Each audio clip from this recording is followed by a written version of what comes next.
ஊழியத்தை திறந்துருவேன். அதனால் இப்போ என்னென்னு கேட்டிங்கன்னா, பௌர்ணமி ஜெபத்தில் உள்ள வசனங்கள் என்னென்ன இங்கே கூட்டம் நடக்கோ அந்த கூட்டத்தை ஒருவேளை அன்னைக்கு நான் கலந்து கொள்ள முடியாட்டாலும் அந்த கூட்டத்தினுடைய எல்லா செய்தியுடைய சாராம்சத்தையும் நான் நினைச்சிருந்தேன். இப்போ உள் வாங்கி கொள்வதற்கு ஆண்டவர் நல்ல ஒரு ஞானத்தை கொடுத்தார். ஒரு இந்த அறிவு ரொம்ப நாளாக இல்லாமல் போயிருக்குன்னு நான் நினைக்கிறேன். இன்றைக்கி இப்படி யோசிக்கும் போது தான் நிறைய காரியங்கள் இப்படி யோசிக்க வேண்டியிருக்கு. இந்த யூடியூப்லேயும் ஒன்று இருக்குது, ஆனால் அந்த செய்தியை கேட்கணுங்க உணர்வு இந்த மாதம் தான் வந்திருக்கு. ஒவ்வொரு நாளும் நேரம் கிடைக்கும். ஒரு நாளில் இப்போ காலையில் கொஞ்சம் ஒரு மணி நேரம் கிடைக்குன்னா ஒரு செய்தியை போட்டுருவேன். போட்டு அந்த வசனங்களை கேட்டு கேட்டு நம்ம உள் வாங்கும்போது அது ஒரு பலன். ஒருவேளை நைட்டில் நேரம் கிடைக்கா கேட்டோம். இப்போ நேற்றுலாம் கொஞ்சம் வேலை பழு 10 மணிக்கு போட்டேன் செய்தியை. 10 மணிலேருந்து படுக்க வரைக்கும் 11 மணி வரைக்கும் நல்லா வசனங்களை கேட்டு நீங்கள் ஜெபிக்கிற சத்தத்தை கேட்கும், இங்கே கொடுக்குற வசனத்தை கேட்கும். இப்படி கேட்டுட்டு அந்த இரவுக்குள்ளே போகும்போது அது ஒரு பெரிய சந்தோஷமாக இருக்குது.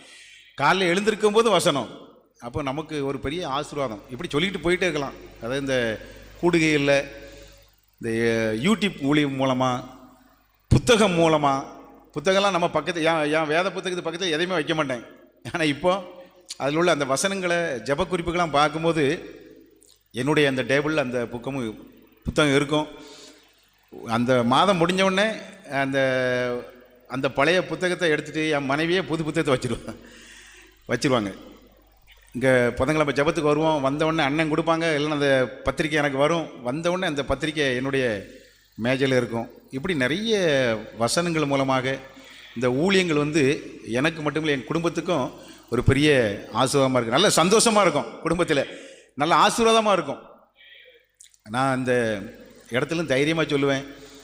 இப்போது எங்களுக்காக ஜெபிக்கிறதெல்லாம் குறைஞ்சிட்டு, இப்போ நாங்கள் வரும்போது கூட அண்ணன் நானும் பேசிட்டு வந்தோம், நம்மளுக்கு போதுமானது இருக்குது. ஹல்லேலூயா, நல்ல நிறைவான ஆசீர்வாதத்தை ஆண்டவர் கொடுத்துருக்காரு. திருப்தியாக வசனத்தை கொடுத்துக்கிட்டேன். இப்போ அதிகமான இப்போ பசி எதுன்னு கேட்டிங்கன்னா வசன பசி தான் இப்போ அதிகமாக இருக்குது.